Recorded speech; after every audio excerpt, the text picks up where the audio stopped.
How's everybody doing? Good? All right, thanks for coming. Started off very blessed and honored to be named the new general manager of the Phoenix Suns. In this unbelievable community with a great fan base, the Phoenix Suns, one of the greatest franchise in the NBA. 30 years of basketball has brought me to this position, and I'm excited about this opportunity that's in front of me. Been very, very pleased with the roles that I've played in this organization over the last 2 years. I love Phoenix, I love the community, and I'm very, very excited about what's next and what we're gonna build here. I'd like to thank, obviously, our owner, Mat Ishbia, for this tremendous, tremendous opportunity. I understand that Mat has trusted me with the responsibility of building alignment within this organization, and also with the opportunity to shape our identity as we continue to move forward. It's a responsibility that I take very seriously, but it's one that also really, really puts me in a position where I'm excited about the next step. For me, this opportunity allows us to start the alignment, allows us to start building that identity that Mat talked about last week. One of the things he talked about was doing things different and making some changes, not being the same as everybody else. It's about building that alignment. It's about creating that identity, and it's about executing that vision. And for me, that's why I'm here, to do exactly that, to execute that vision, and to do it with the alignment and the identity that will make this great community, will resonate with this community, will resonate with our fan base, and I'm excited to get to work. I know you guys have a lot of questions, so I'll open it up to that. Gerald, you're our first question. Hey, Brian, Gerald Bourguet, PHNX Sports, nice to meet you. I'm sure you've seen some of the backlash to your hiring. You mentioned the extensive experience you have coaching, especially at the collegiate level, but the experience on the front office front may be a little bit more limited. So I'm just curious, what do you feel your areas of expertise are that you bring to the table, and why do you think you will be able to succeed in a front office role? Yeah, as I said, 30 years of basketball experience, 30 plus years of basketball experience, the last 2 being here in Phoenix. The knowledge and experience, I think, puts me in a good position to be successful in this role. But I think the thing that's gonna separate me and give me the opportunity to be very successful and make a positive impact is my focus on building that identity and creating that alignment that Mat talked about a couple weeks ago. That identity is very, very important. You have to create that identity, build that alignment, and then you have to, as I said, execute that vision. Been put in leadership positions before. My last 2 years here, I've been able to really work with every facet of the organization. And at the same time, for me, it's all about that leadership and that making sure that on a daily basis, that vision we're talking about isn't something on the wall, it's not a poster, it's not talked about, it's lived and breathed every single day. And it's my responsibility to execute that. It's my responsibility to make sure that as we build this, it is exactly aligned with that. And for me, this opportunity is a great one. And the experience that I've been able to have in the different areas, obviously with the evaluation piece, with the coaching piece, with the relationship piece with not only the players, but with the coaches and so forth, I think puts me in a good position to be successful.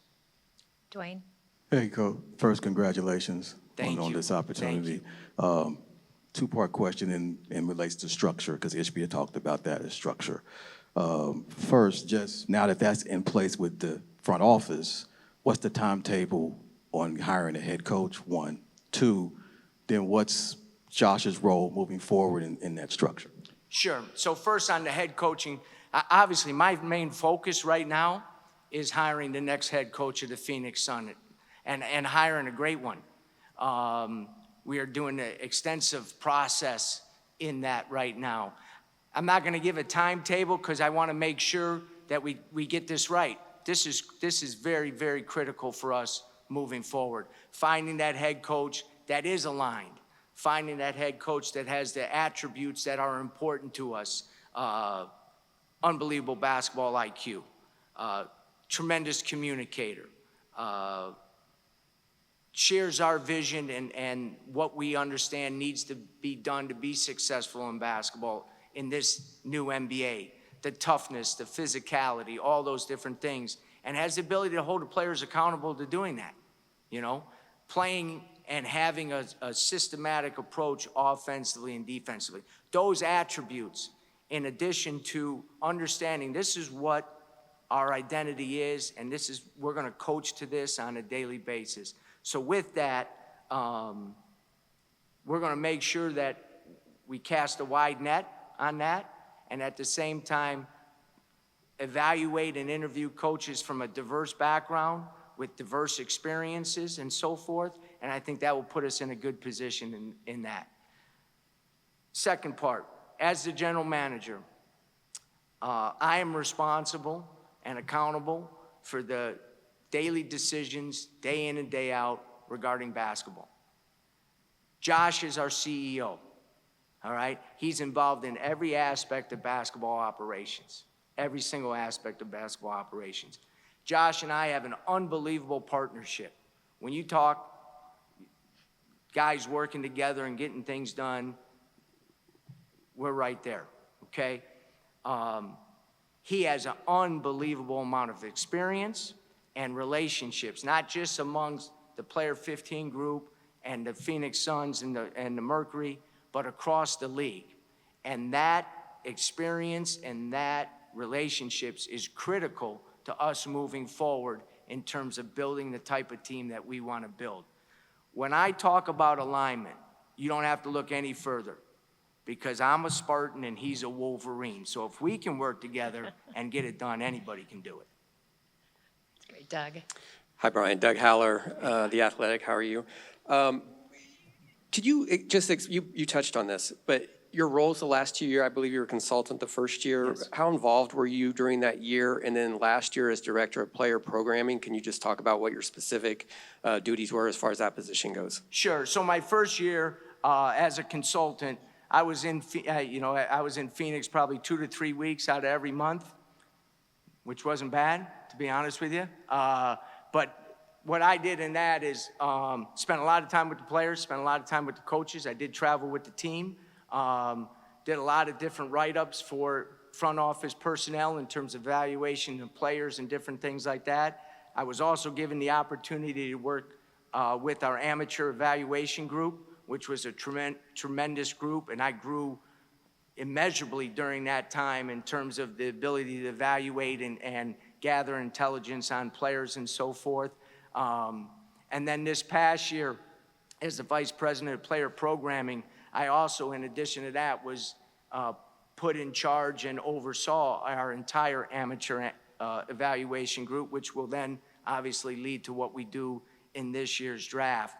But in that, one of my other main duties there this past year was working with our young guys, in particular our rookies, in their transition to the NBA and making sure that they were doing the things they needed to get done. And to be honest with you, with Ryan and Oso and Colin in particular, and Jalen, our other two-way player, that job wasn't too difficult, because when you talk about high character guys, man, those four are on the top of that list. But helping them do that.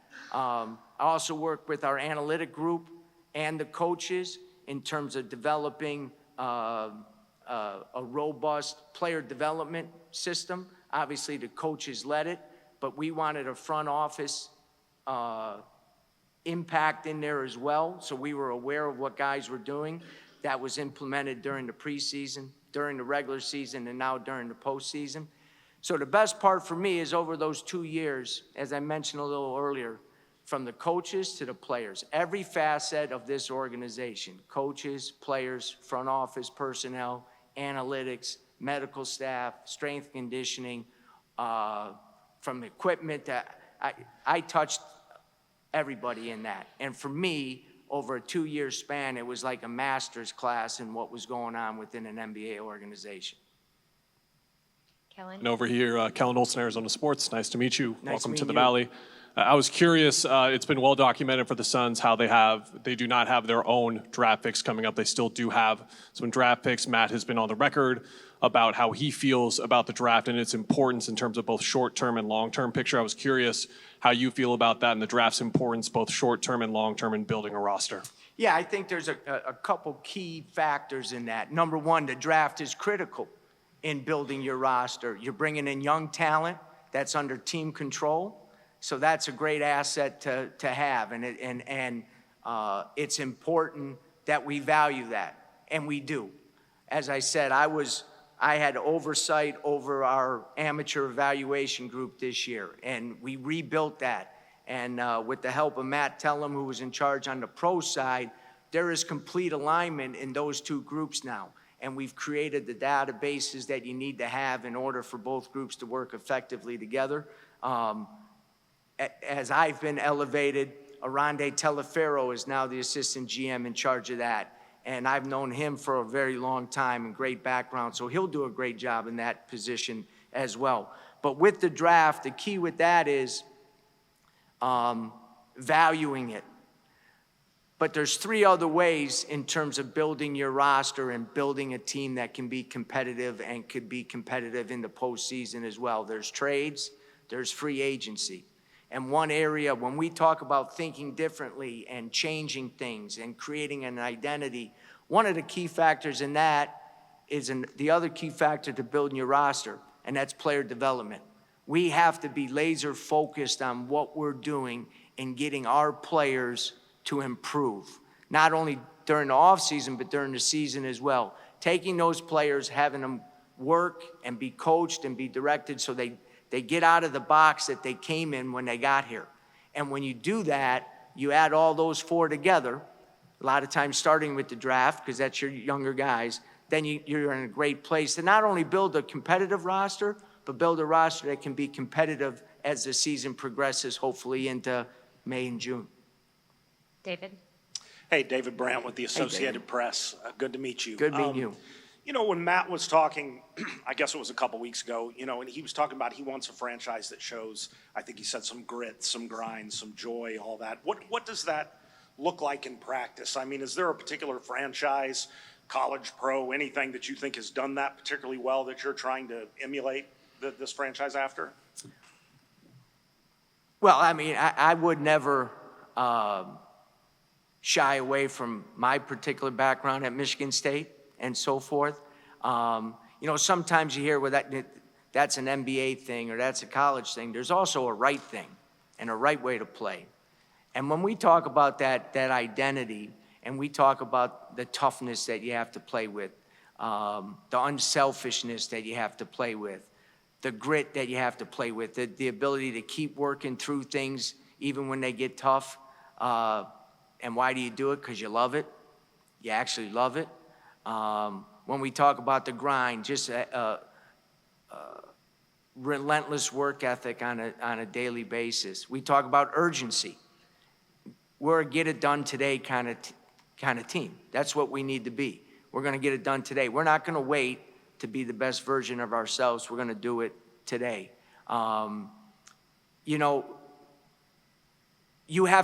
Those have to become your daily habits. Those have to be, not, as I said earlier, not just talked about, but those have to come to life.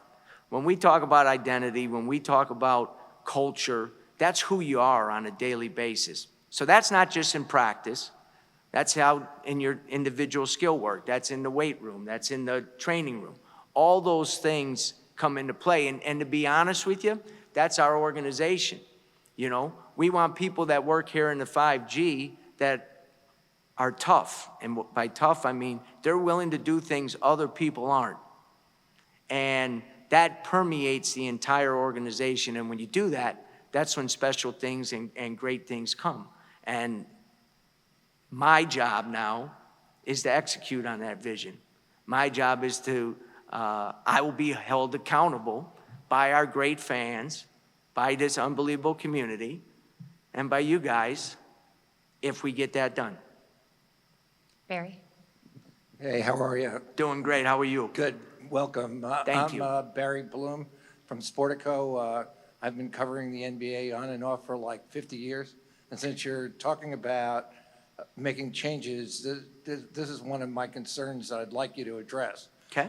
Last season, we had a coach who came in and addressed the media and spent maybe 4 minutes in his sessions and didn't answer all the questions in the room. We had a general manager who I particularly love, who was only available to us, I can only remember him once during the entire season. Would you guys pledge in your new approach to be more open to us, for you to be available on a more regular basis, whether it's individually or in a group, and to make sure that your new coach does what just about every other coach who came in here during the season did, and that was answer every question in the room? Well, as we approach and work on the hiring of a head coach, I'll certainly bring that up for you. But obviously, that relationship is critical. We need to do a good job on that.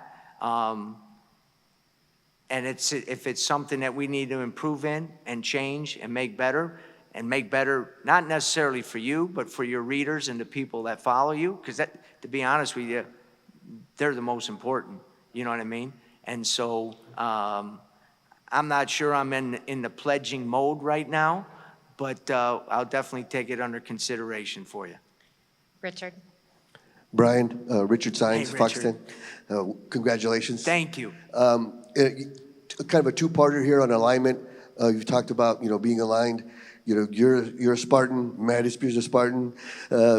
How much does that help in your guys' alignment, your relationship with him, the history you have? And when it comes to hiring this new coach, what's the priority on getting a coach before the draft starts to make sure you're aligned with that particular person when it comes to getting the players that you want? I'll address the first one. Matt and I are a team. We are completely aligned. As the general manager, my job and my responsibility is to oversee the day-to-day operations of us basketball-wise. I report to Mat Ishbia. Matt is an owner that is involved, and I like that.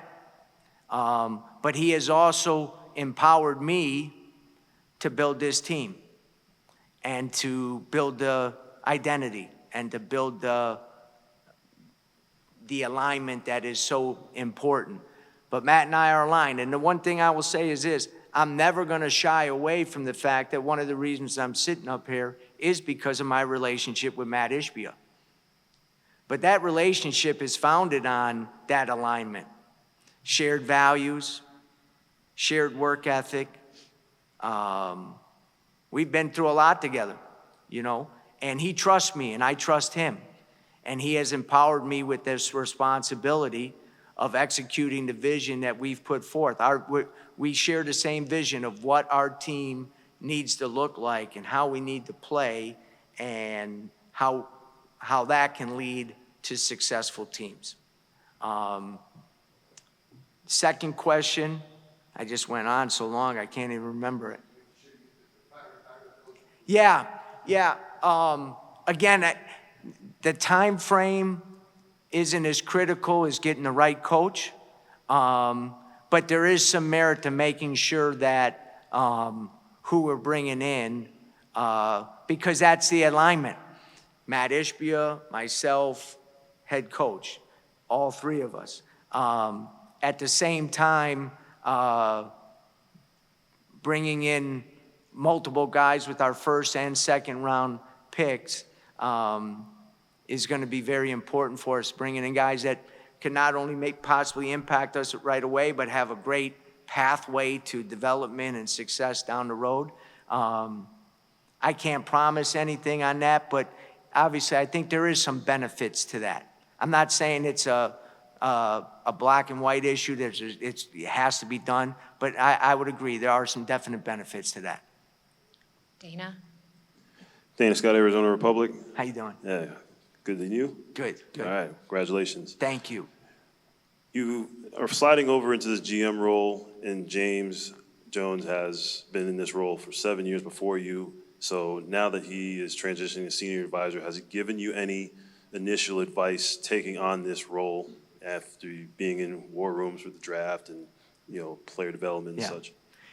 Over the last 2 years, James and I have spent a lot of time together, and we have a great relationship. There's the respect level from my end is incredible. I think we're fortunate to have James stay in that senior advisory role. He's going to lean in and help with the player 15 group, with the Suns and with the Mercury. So again, I think it's our relationship will only continue to grow on the professional and on the personal level, because he's a heck of a guy. You know what I mean? And I'm looking forward to that. Brendan? Hey, Brian. Brendan Hey. Clean, Locked on Suns podcast. I guess a similar question to Dana's. In these past couple of years, what kind of relationship have you been able to develop with Devin Booker? He kind of surprised some of us down the stretch of the season, being very vocal about his intention to kind of have more of a voice, big picture with the franchise. I wonder how you expect to implement that and kind of pull from what he wants to do. An old crappy gym, I think it was in Indiana when he was 15 years old. I went and my assistant told me to go see this kid play from Grand Rapids. I went and saw him play, and I told my assistant, you don't have to see him play anymore, because there's no way he's going to Dayton, Ohio. So we have a relationship that goes a long way back, because we actually recruited him then. There's an unbelievable amount of respect I have for Devin in terms of how he goes about the professionalism and all those different things. But his voice is very, very important for us. And side note, he was one of the first guys to hit me up and congratulate me when I was named the new general manager. So that relationship, like all my relationships with the players, is always constantly trying to increase and improve and so forth. But he's seen a lot. He's got a high basketball IQ. For example, with the coaches, talking with him in terms of what are the attributes that make a great NBA coach right now. It's probably changed in the time that he's been in the league. And getting that input from him, but getting that input from other players as well, is very, very important. That collaborative effort within the NBA is becoming more and more crucial for success. You got players that have played a long time, players that have seen a lot of different things. And if you're not in touch with them and communicating with them, I think it puts you in a difficult spot. So from a front office perspective, and then obviously back to the coaching perspective, those things are very, very important for us. Because if you don't do that, there's no way you can build the alignment. There's no way you can create that identity. Because it has to be, everybody has to have both feet in on that. I always say all in, all out, all the time. That's got to be done. And with someone with Dev, I mean, it's great for him to stand up and say, listen, I need to do more of this. This is important for me, but it's important for the franchise. Because the one thing he does, everything he does, is always what's in the best interest of our franchise. And, and his everything in the community and stuff like that, so. Mark? Hey, Brian, Mark McClune, Arizona's family, welcome. Thank you. Hey, how do you balance what you said, the excitement of taking this job, but also just the perceived challenges, limitations currently with the roster of building what you want to build? Well, first off, right now, I think we got a pretty talented roster. I would agree with Matt, what he said last week. It's not a 30-some win roster. What we have not been able to do is either create the environment or figure out the combinations that give us the best opportunity for that talented roster to perform even better. But there's a baseline and a foundation of talent that I think can put us in a good position moving forward. Drafting is going to be critical. The free agency is always critical as well. But I think the biggest impact can be made in some of those things that we've talked about time and time again already. You know, is the team aligned? Does the team know exactly what its identity is? Because when that is added with talent, and then the execution part of that, and if that's added with the talent that we have, we're pretty darn good. How good? You know, that a little bit depends on development during the season and some factors maybe outside of our own control. But it gives you a fighting chance. And when you got some of the guys we have on our roster, if you got a fighting chance, you're gonna take it. So I think that's gonna be, it's an important question that you ask. And for us, that's part of our job to figure that out, to be able to implement who we have, add a piece here or there, and see if, when all that's mixed together, if you can produce a competitive team that has to be able to compete every night. Every night. I always say, when I talk about the identity, one of the things is really important, like when our fans leave the arena,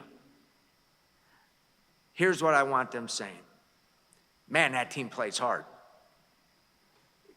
That is the most unselfish team I've ever seen. Did you see the second and third effort that team made on the defensive end? Every loose ball, that team was on the floor. That team looks like they enjoy playing with each other. They play with joy. They play with juice. They play with all the things. That's identity, because now it doesn't just talk about, people feel it. And with our roster and with the roster we're going to build, if they feel it, things are going to be very good. Shane? Brian, Shane Young with Forbes, nice to meet you. Nice meeting you. I'm just curious, you have a lot of coaching background and player development experience, and with that comes developing and maintaining the relationships with players. And you kind of touched on it with Brendan's question earlier, but how do you see that carrying over and applying to this role as GM? With our current players or players? Yeah. So, you know, I think very fortunate in my coaching career, not only as a head coach, but as an assistant, to work for some great guys and to coach some high-level dudes during my time. So fortunate, I think I have a good eye for talent. I do have, because of the amount of years and so forth, great relationships, as I said, in grassroots and in college. But I think that's going to be an important factor in not only the drafting of the players, but also in the free agency and trades, because intel is so critical on that. The evaluation piece, not as hard as getting the correct intel on guys. Because as Matt said last week, there might be a time where a player's available, but doesn't fit what we do.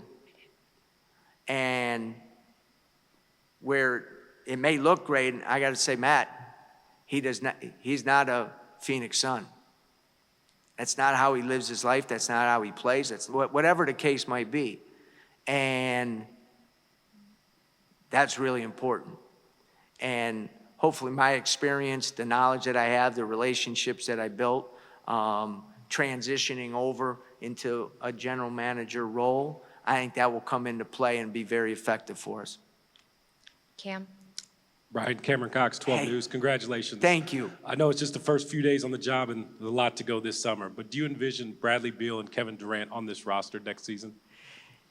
You know, I never talk regarding players, contracts, movement, anything like that. I will tell you this, I have a very, very good relationship with both those guys.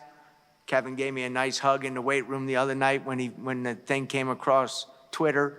Had a great dinner with Brad. Beal is demonstrated and important to you through your coaching, either whatever level you're coaching at and whatever position you're coaching. So that's very critical. The ability to create strong relationships with the players is critical, because holding players accountable and driving players to continue to push and get better and all those, if you don't have a relationship, you have no chance. No chance. And this is where my coaching experience helps, because I understand that. And probably the third most important one is just that forward-thinking basketball IQ. Where is the game going to? 3 years ago, 4 years ago, did anybody see how important offensive rebounding was going to be? And when Mat talked last week, and we talked about it, about changing, doing things different, not just doing the status quo within this league, which is a great league, but changing, being different. We need to find somebody that thinks that way, because now offensive rebounding is critical in games. You have teams advancing in the playoffs who cannot shoot at all, but they just chuck that thing up there and go get it. And it's effective. They force turnovers. Teams are pressuring more. Those are all new things in the last 3 or 4 years. You're starting to see in the games, all of a sudden now teams are playing two bigs, where small ball was the big thing a couple years ago. So finding somebody, both offensively and defensively, that is forward thinking. What do we got to focus on now? What do we got to get better at now? What can we emphasize now to give us a better chance to win? But also 2-3 years down the road, what does the game look like then? How are we positioning ourselves for that? When the new head coach comes in, the one thing he's going to have is someone who has sat in that seat, not at this level, but has sat in that seat. And so me empowering that coach, the support, I'll understand what he's going through in various situations and so forth. And I think that's going to be a big assist for them, and a big assist for our organization as well, because it's a long season and you got to be able to handle different things and handle adversity. But that guy's going to be gritty. So he's going to be able to fight through adversity to get to where he wants to get to. All right, last two, Dwayne and Kellen. Thank you. Coach, just look, I keep calling you Coach because, sorry. Nah, that's fine, that's fine. My apologies. Better than other things, probably. Right. But what's the level of importance of trying to get under the second tax apron? Right now, I'm charged with building a competitive, making sure we have a competitive team next year. We understand the cap situation, and when the time comes that if we need to make that decision, then we'll make that decision. And the one thing I can tell you is this: whenever you see a decision by the Phoenix Suns, whatever it is, whatever it's pertaining to, you can mark it down. That's a line decision. That everybody is on the same page on that decision. And I think that's critical, because I think there are times when decisions are made and maybe there isn't that alignment. And if things don't go well, then I never thought, that ain't happening here. That is not happening here. So when we make that decision regarding the cap and the second apron and what we do, that will be an aligned decision. Kellen? Brian, you mentioned not hiding away from the fact that part of the reason why you have this job is because of your relationship with Mat. Yep. I was curious for you what you're looking to prove out of this scenario, because certainly you have an expansive basketball resume, but the lack of NBA experience, the lack of NBA front office experience has been there, and you've been criticized for that. But what are you looking to prove from this, that you're more than just this relationship that you have with Mat? Well, obviously, like I said, I think that relationship with Mat is a key factor, but I also think my body of work over my 30-some years of basketball has put me in a position where the leadership aspects of this job, as I said, I'm excited about that. And I think that I don't necessarily am driven by the prove people wrong or anything like that. But I will say this: I understand that to the fans and to you guys, I'm going to be held accountable to executing this vision. I'm going to be held accountable to the success of this team. I completely understand that. I don't shy away from that either. You know, that actually excites me. One other area that Matt and I are extremely aligned in is our competitiveness.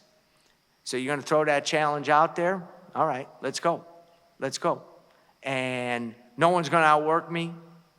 I think that's, you know, that's a skill, that's a talent. Don't let anybody fool you, that's a talent. And we're going to think differently. We're going to be unified in our approach on a daily basis.